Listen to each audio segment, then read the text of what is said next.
Bonjour à tous et bienvenue sur Tesla Alsace pour ces quelques infos. Alors pas mal d'informations à vous donner. La première, c'est que j'aurai le plaisir de faire un live ce samedi qui vient à 21h. Donc on aura le plaisir avec Armel de Armelitech de faire un live sur ma chaîne samedi à 21h. Donc on parlera notamment évidemment de Tesla, du modèle Y, de Elon Musk, de la Mégane aussi que Armel a pu tester. Là, j'ai hâte d'avoir son feedback. Et puis plein d'autres choses. Vous verrez, je pense que ça va être super intéressant. Et on parlera aussi notamment la nouvelle version qui est sortie sur les Tesla. Pas encore, malheureusement pour moi, c'est la 2022.16 qui apporte pas mal de choses à la fois positives ou négatives. Donc on peut peut-être commencer par ça. Alors vous savez, cette version était assez attendue. Elle est en train de se déployer en ce moment en Europe parce que elle va pouvoir prendre en compte les données météo pour la prédiction des arrêts au superchargeur. Alors malheureusement, on peut pas encore intégrer automatiquement, on va dire, les autres chargeurs ultra rapides comme Ionity, mais en théorie, si vous sélectionnez un Ionity, ça devrait prendre en compte aussi la météo pour arriver. Alors, dans l'immense majorité des cas, il n'y a pas vraiment un impact de prendre en compte cette météo, sauf quand notamment il y a du vent ou beaucoup de pluie. Si vraiment le système est efficace comme il l'est actuellement sur ABRP, ça peut vraiment être un plus. Donc ça, j'ai hâte de pouvoir, pas facilement à tester, à comparer avec ABRP, déjà que le système est quand même plutôt précis, donc ça c'est bien. Par contre, et ça c'est mon hacker préféré, Green Only, qui en parle sur sa chaîne YouTube, Twitter plutôt, eh bien, il y a aussi de la régression dans cette version, comme quoi Tesla était obligé, à cause de la régulation européenne, vous savez, pour ceux qui ont la navigation en autopilot, c'est-à-dire l'EAP ou le Full FSD, et bien maintenant, la voiture ne sortira plus automatiquement de l'autoroute en mettant clignotant et en sortant, en prenant la voie à droite, toute seule, puisque c'est interdit, puisque c'est logique d'une certaine façon. C'est de la navigation ou de la conduite autonome du niveau 3, puisque vous ne faites plus action sur les commandes à la fois pour changer de voie et pour mettre le clignotant. Et bien maintenant, pour que ça marche, il faudra mettre le clignotant pour pouvoir sortir de l'autoroute en donnant un petit coup de volant. Donc bon, c'est un peu une régression, c'est comme quand vous voulez changer de voie avec le AP. C'est vraiment dommage, mais bon, d'un point de vue strictement réglementaire, c'est logique. Alors, on reste à voir quand est-ce que le chemin inverse va se faire. Je suis en train de regarder aussi la nouvelle régulation des Nations Unies pour la conduite autonome, où là, il y a un grand pas en avant, à savoir qu'ils vont autoriser au cours de l'année prochaine la conduite autonome de niveau 3 jusqu'à 130 km/h, alors que pour l'instant, la norme, notamment qui s'applique en Europe, c'est 60 km/h sur des routes avec évidemment une séparation centrale, donc type autoroute, et en dessous de 60 km/h, donc concrètement sur des rocades ou des bouchons.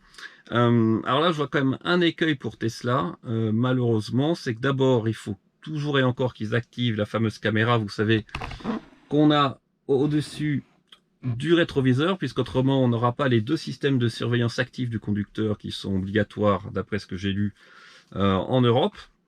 Ça, c'est le premier point. Bon, ça, c'est facilement activable, surtout que vous avez vu dans les versions précédentes, on pouvait autoriser à Tesla à avoir accès aux données de la caméra, c'est-à-dire que la caméra est sûrement déjà active, pour renvoyer des données vers Tesla, mais pas encore dans la surveillance du conducteur. Et par contre, le problème qui se pose, c'est que, notamment pour les voitures maintenant qui viennent de Berlin, donc les modèles Y, qui n'ont plus de radar, vous savez que la distance est limitée à 1. Et d'après ce que j'ai lu de la réglementation des Nations Unies, ça m'étonnerait que la distance soit suffisante en termes de sécurité pour autoriser la conduite autonome du VO3 jusqu'à 130 km/h. Donc on en reparlera pendant le live samedi. J'ai vraiment un gros doute.